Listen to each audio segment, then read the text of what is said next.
Vaheguru, Vaheguru, Vaheguru, Vaheguru, Vaheguru, Vaheguru, Vaheguru, Vaheguru, Vaheguru, Vaheguru, Vaheguru,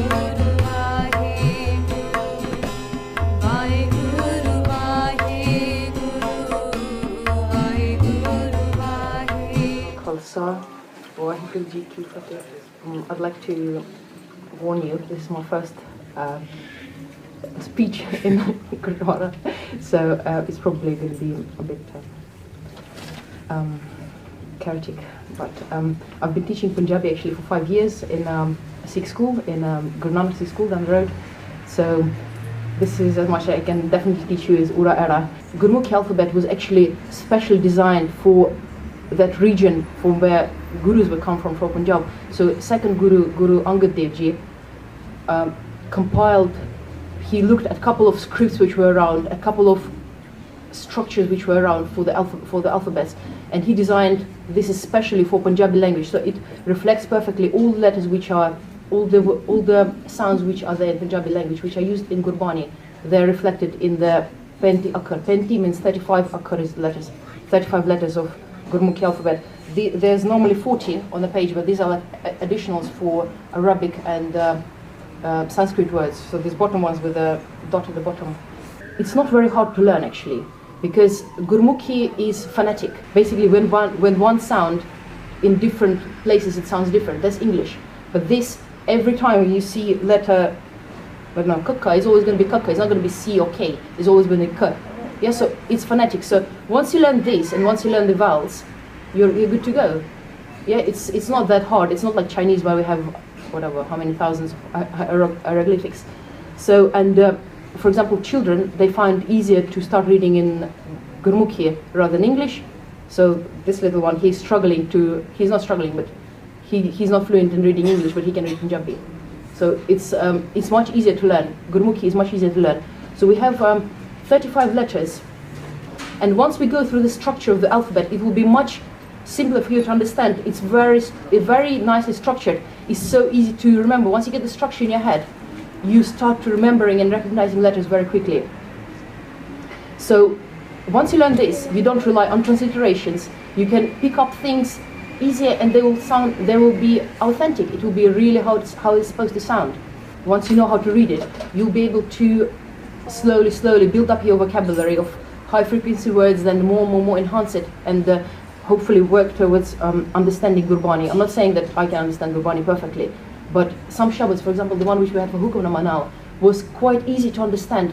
You could it was a lot of high frequency words, because in Gurbani there's a lot of these words that repeat from shabad to shabad. And once you start reading, you recognize them and you remember them, and most of them are same to Punjabi. So you can understand shabads from there we just read. You can understand that, connect to shabad straight away without needing somebody to translate it. I will be looking at the letters which start from the second line, basically the center of the alphabet.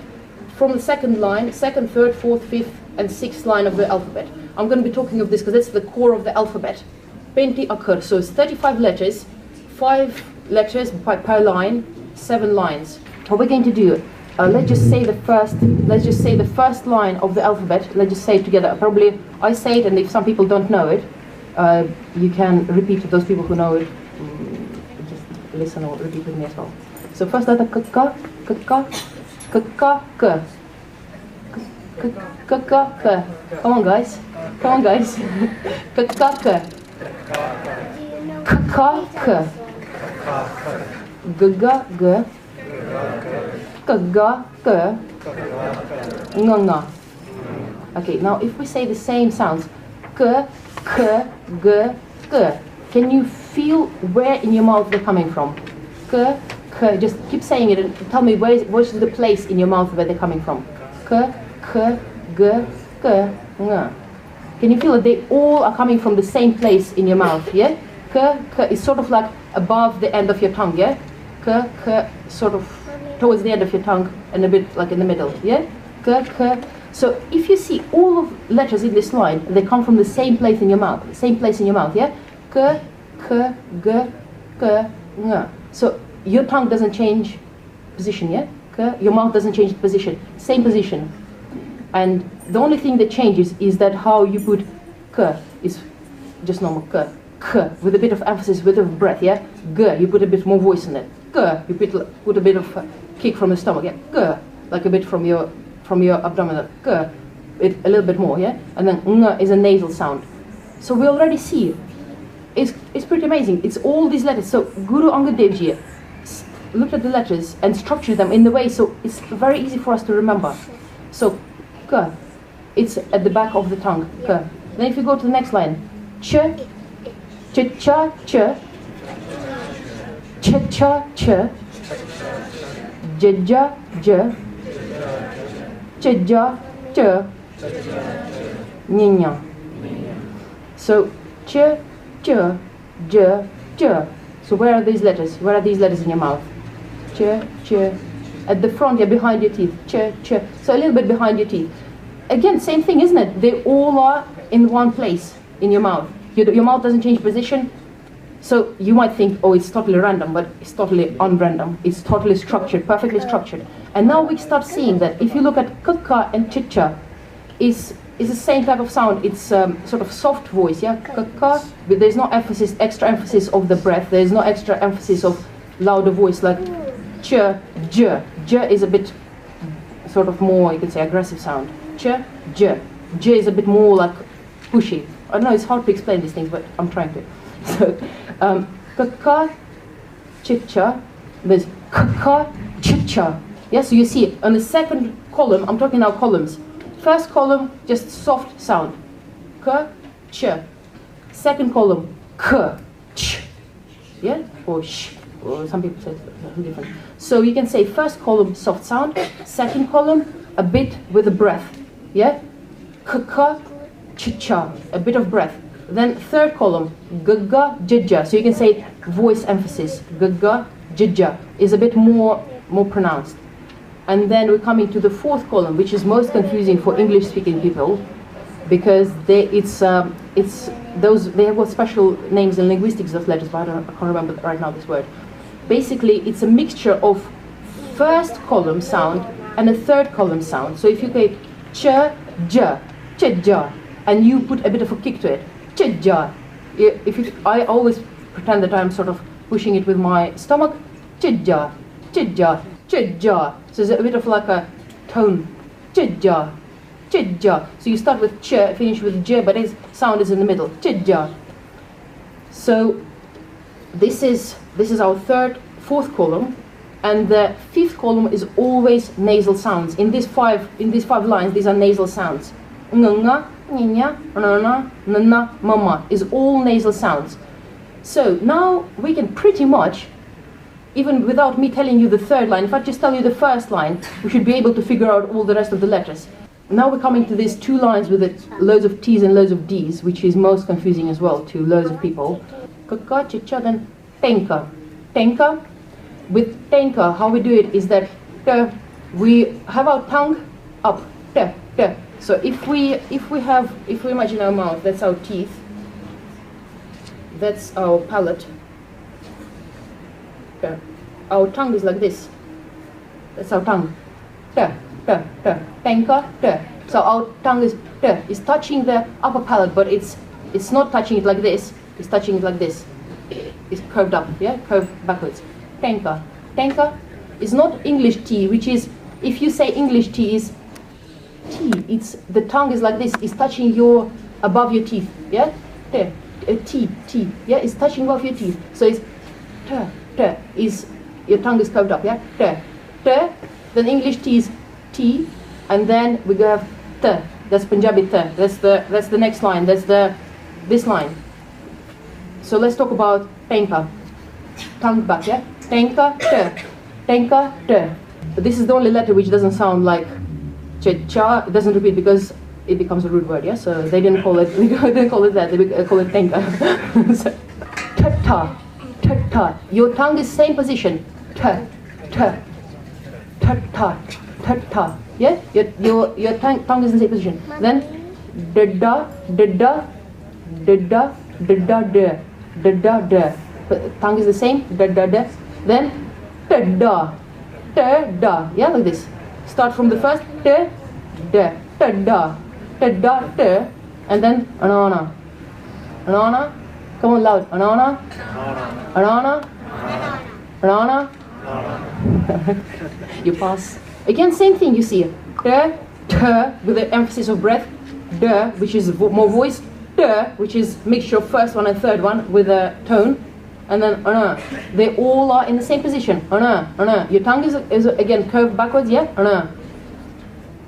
So we've gone through three rows. Next row, the. This is again different the. It's not English T, it's the. Your tongue is flat. The, the, the, the, the, ta ta the, ta ta the. So it's good exercise. The, the. We're saying tenka, then English T, and then tata. It's really it's confusing, but it's a good exercise if you want to get your pronunciation good in Punjabi.